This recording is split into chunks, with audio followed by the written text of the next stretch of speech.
Here's the question paper. Okay. But right now, before we actually look at the question in the question paper, let's learn the concept first. So we're going to use this part as our chalkboard. Look, we have got this thing, which is called a circle. Yes. The distance right around this circle is called circumference. Okay. Yes. Yes. A line that stretches from circumference, one part of the circumference to the other part like this is called a what? A diameter. It's called a Radius. diameter when it has passed through the center, which this So is it a one radius? didn't. Radius is a line that stretches from a center to circumference, just from a center to circumference.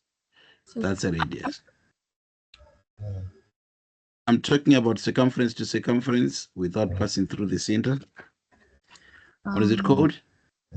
Arc. Oh, an arc is a line that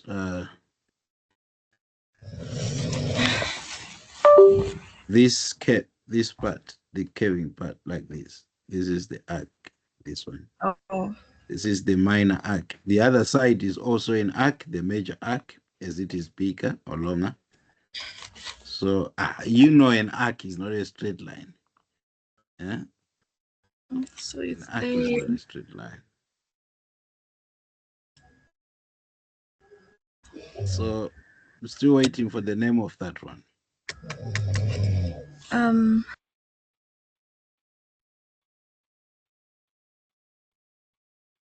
It's called a chord.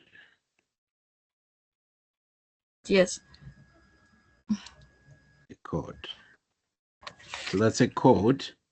But yes. When a chord is passing through a center like this, it's still a chord, but it's a special one because it passes through a center and divides the circle into two equal halves.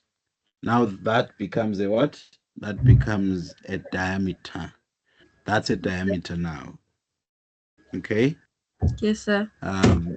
Yes. So we already said the radius is the one that comes from the center here to the circumference like this. All right. So that's a radius. So we have a radius, we have a diameter, we have a chord, we have an arc. There is this whole area. Now I'm talking about an area. There is this whole area. What is this shape? It's a triangle. Triangle, you're correct. Then there is this other shape.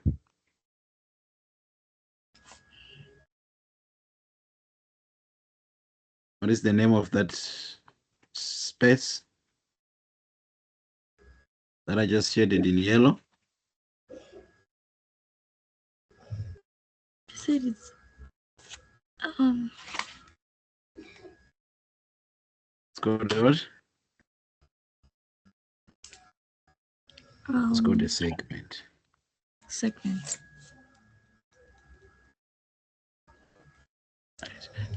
Triangle and a segment like this combined, it gives us a shape called what? This whole region. No, it's combining a triangle and a segment like this.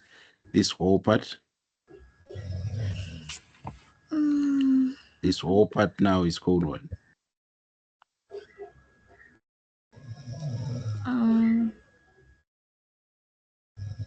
That's what we call a sector. Sector. Yes. Okay. It's called a sector.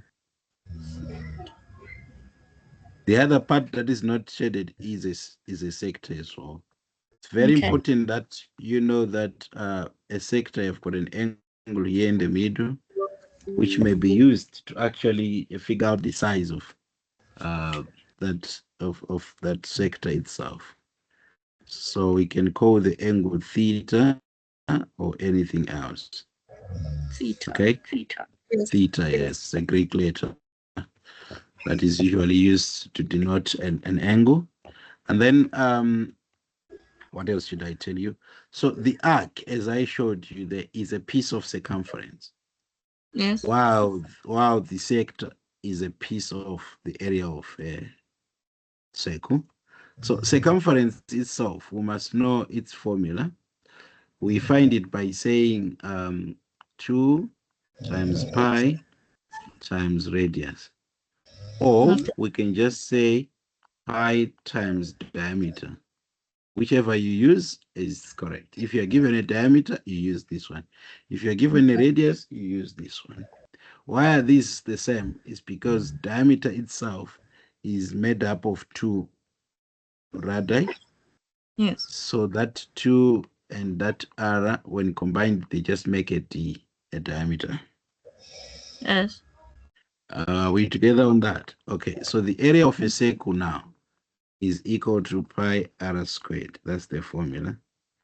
Pi r squared. We also need to know that. If we ask you to find area of a sector now, area of a sector, since a sector is a piece of the whole area, we are going to say theta, that is the angle at the center there, divided by 360, a complete revolution, times the formula of the area of a circle, which is pi r squared. Theta over 360 times pi r squared. Times pi r squared. Yes. Yes. But if we're asking for the length of an arc,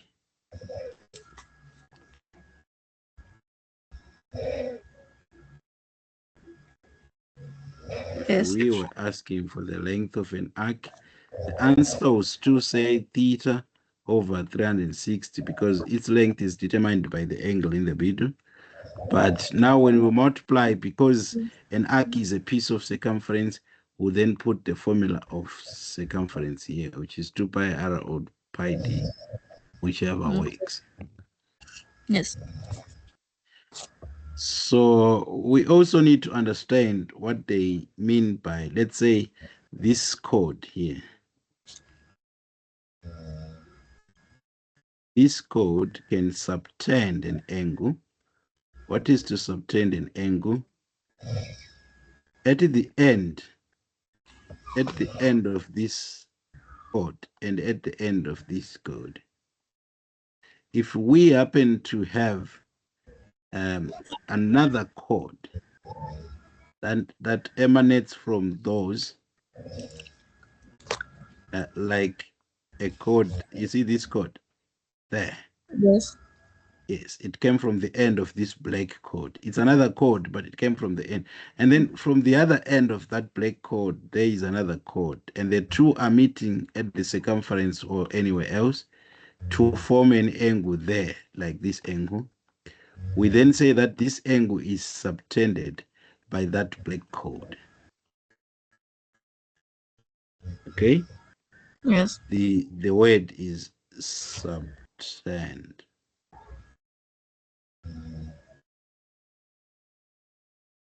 It's not just an arc, a chord that subtends.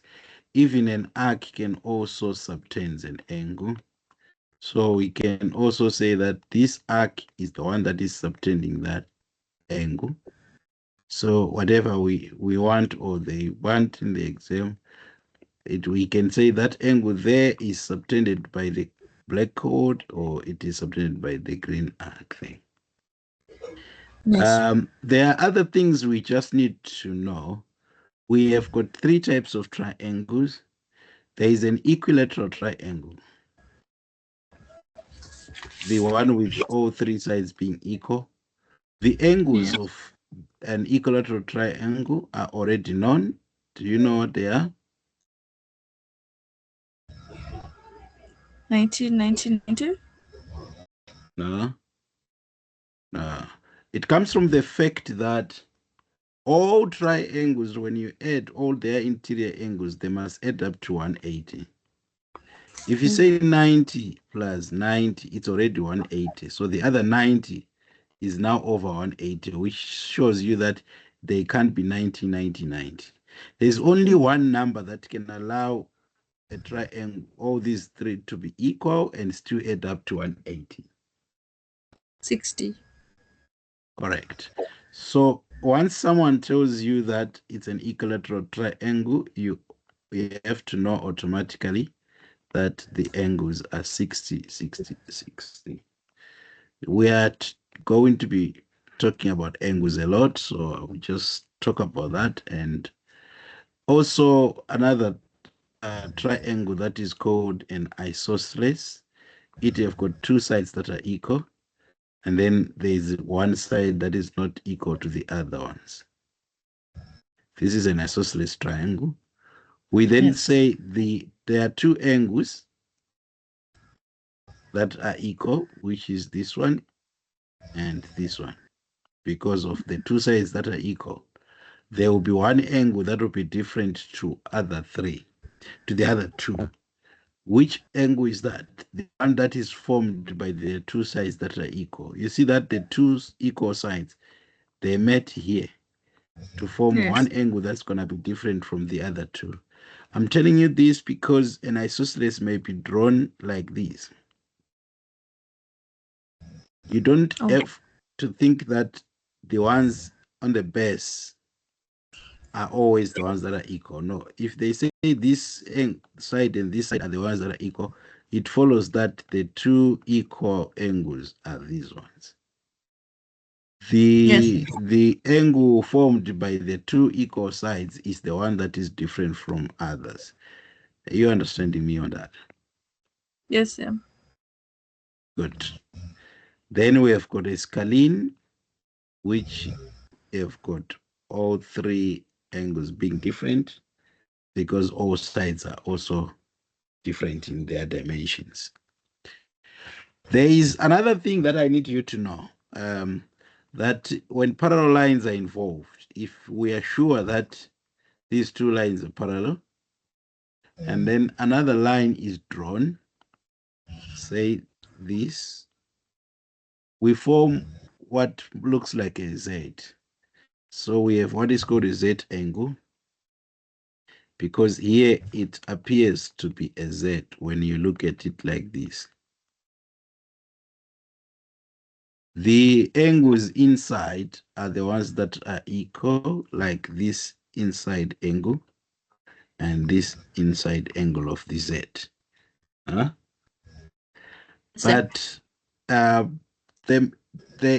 there's always another one that is not a perfect Z, like when I'm coming from this side and then go down and then I go there. That's another Z, but it doesn't need to be perfect. But it also tells me that this side is equal to this side. It needs to be understood which angles are then equal in a Z angle, and that Z angle is only talking about. We only talk about it when we have parallel lines. You don't mention or consider Z angle until and unless you are guaranteed, assured that they are parallel lines. And then there's a line that crosses a transverse line, and then you can have your Z angle. There are two pairs, remember.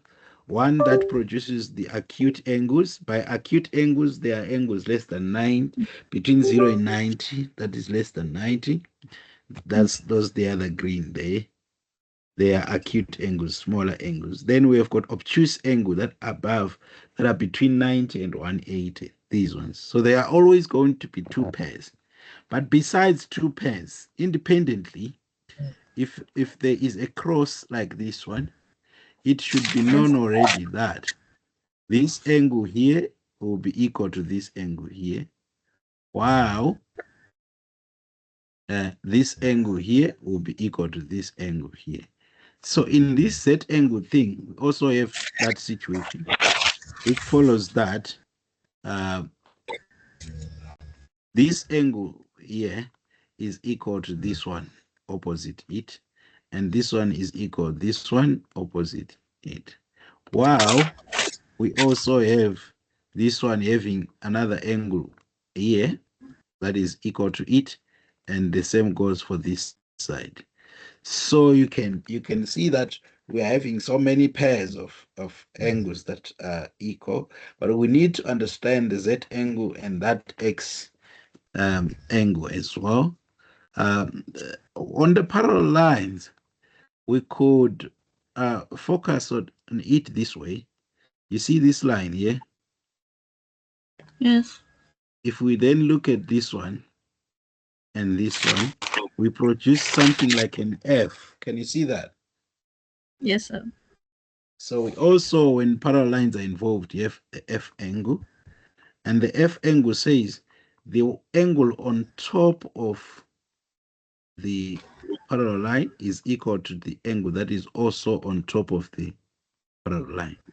While the angle that is below the parallel line, which is this one, is equal to the angle that is also below the parallel line. That's how um, um, F angle works. Yes, sir. Um, yeah, the maybe one last thing is that when we draw a circle and then we establish that this is the center. By the way, what did we say this line is called? The one that stretches from center to circumference? Radius. Correct. So this is the radius of this circle. What about this one?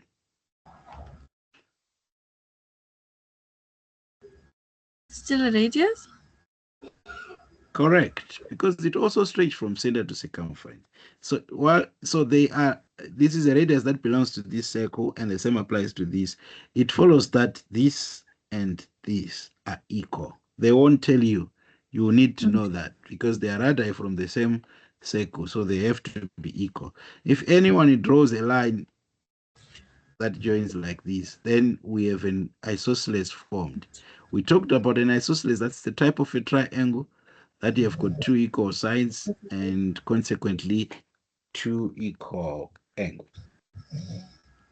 Right. So having learned these things, we now can try and uh, do the business of today, which is to learn what is called circle geometry.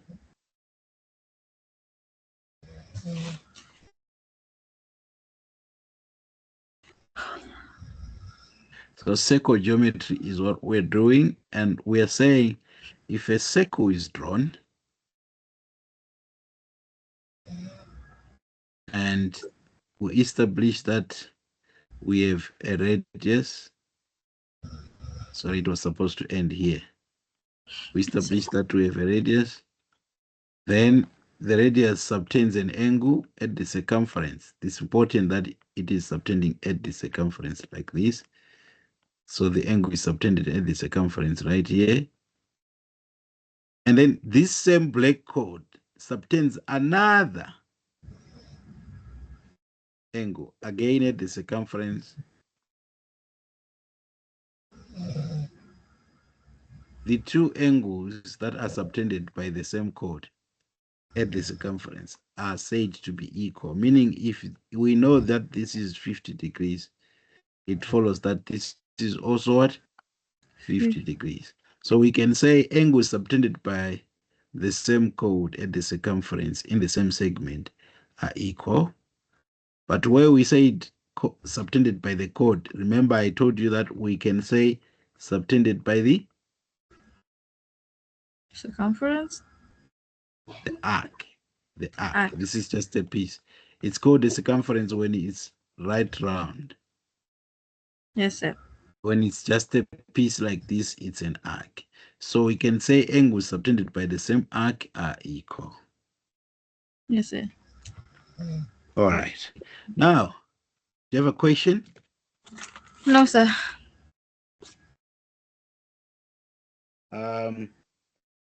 We want to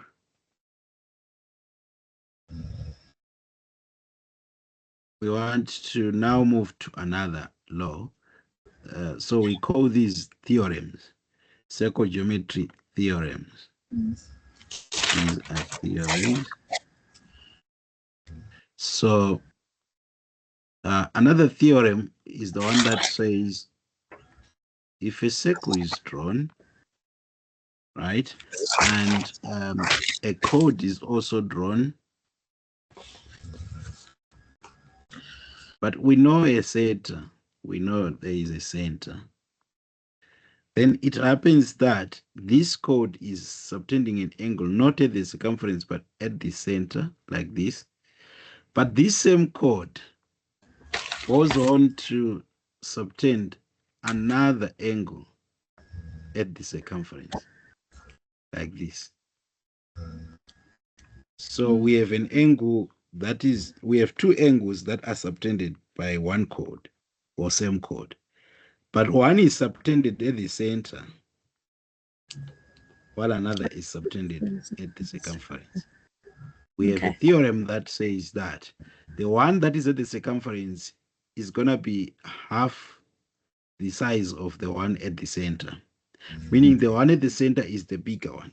If you happen to know that the one at the center is 100 degrees, obviously the one at the circumference is what? 50. Yes, because it has to be half. But also, if someone tells you the one at the circumference that it is 50, you should know that the one at the center is 100. So we say angle subtended by the same chord, one at the center and another at the circumference. The one at the circumference will be half the one at the center, or we can say the one at the center is twice the one at the circumference. And sometimes they don't draw it in a way that is so obvious for you to see. It could be drawn like this. This purple chord could subtend the one at the center as it did, and then subtend another one at the circumference like this. It is still subtended by that same chord that subtended. It doesn't have to be right above for you to easily see, but where they don't want you to easily see, still should be able to see. That's how we get things right. Okay. Yes, sir. Yeah. We have another theorem that says when a circle is drawn and a center is there, we all can see we're given, and then we draw that line that passes through the center. Remind me again, what is the name of this line? Diameter. Good. So we say that. Oh, by the way, you do know soccer. So yeah, so we have what are called semi-finals, in which Argentina managed to beat England recently. Those were not full finals, they were semi-finals. But before semi-finals, they were quarter-finals. So these are numbers like quarter final. Then we move to semi-final. But what is a semi-final? Semi means half. Quarter is a quarter. But then on half, they didn't say half finals. They called them semi-finals, but it just means half final. And then there is a final tomorrow. Yes. Argentina versus Spain, 2026 World Cup. It's called final, otherwise it's a full or one whole final. It's maths, quarter final, half final, and one whole final. No longer a fraction, no longer a quarter, half. It's now the final. So Yes. I just need you to know that half of the circle is called a semicircle. So when you see semicircle, simply means half a circle. So the theorem, sometimes they say angles in a semicircle is 90, angle in a semicircle is 90 degrees. They'll be referring to this theorem that we are talking about right now, where an angle is actually subtended by the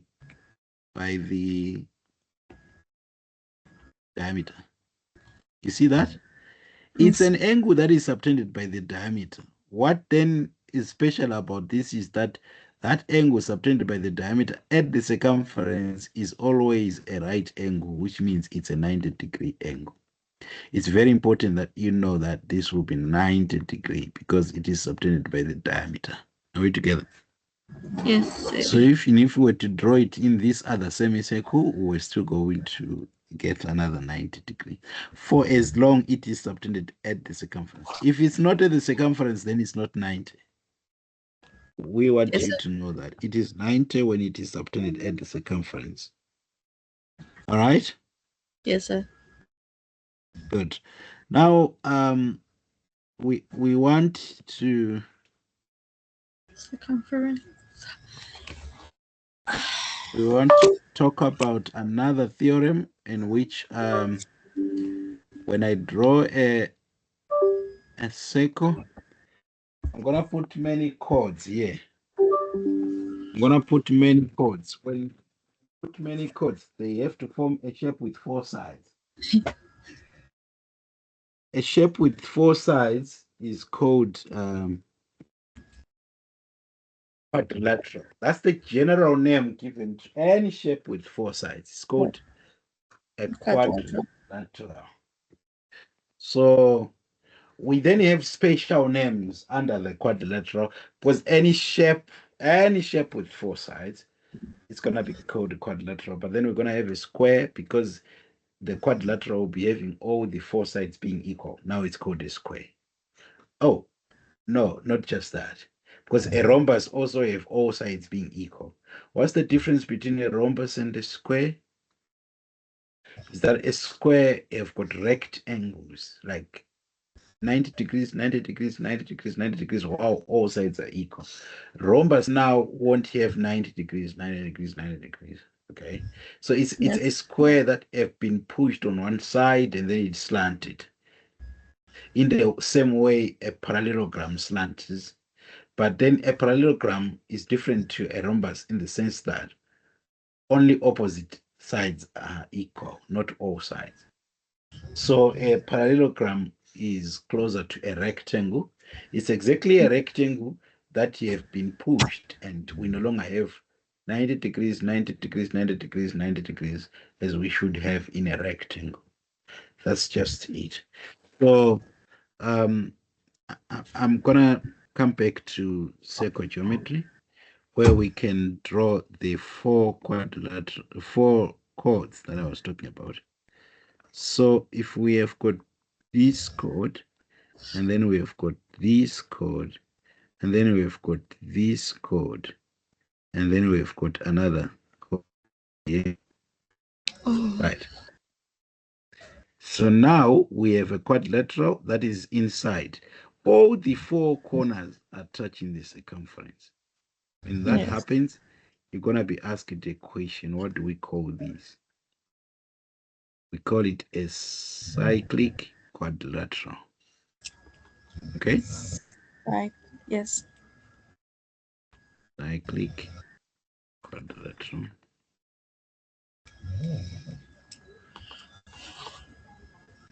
Right. So the thing about the theorem now, let's come back to the theorem. The theorem states that opposite angles of a cyclic quadrilateral are supplementary, which means that this angle here is opposite to this one.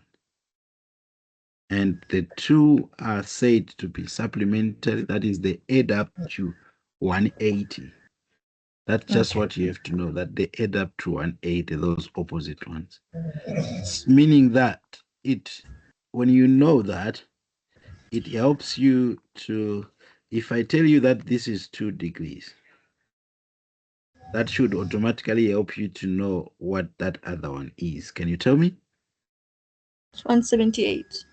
Exactly. So that when we add them, they have to be supplementary, which is a word that means add up to 180. Yes. The same happens with those other two. These two, this one and this one, must also add up to 180. They are opposite. So sometimes a quadrilateral is drawn in such a way that you can clearly see which one is opposite. Just know that this angle couldn't be couldn't be opposite to the angle that is next to it. Like this is next to this is next to this. The one that is opposite is not the next one when you go either on the right side or on the left side. Right. Okay. Whatever that means, if you get it. We have to make sure that they are the opposite ones that we're dealing with as we talk about supplementary. So while on that, we have a second theorem that almost work on, I could actually use the same diagram. If I choose to extend these chords, like extending, let me extend this one, let me extend this one, let me extend this one, let me extend this one. Having extended them like this, we then form angles. Let me show you the angles that we have formed. There is an angle outside here. So we call it an external angle. Well, those ones we're talking about are interior angles. So our first theorem that I just finished was supposed to say opposite interior angles of a quadrilateral, of a cyclic quadrilateral are supplementary. So we were talking about interior angles only. Now Yeah. we want to talk about both interior and exterior. So we say if this interior angle of 2 degrees is equal to the opposite exterior. So we're still doing opposite. We're still doing a cyclic quadrilateral. So it Yes. is in a cyclic quadrilateral, the opposite interior is equal to the opposite exterior. So when I go opposite there, I'm going to look for the exterior angle. That is this one. If this is 2 degrees, that is also 2 degrees. Okay. When I was introducing down here, one other very important thing I forgot to tell you is that a straight line, if we have any point here,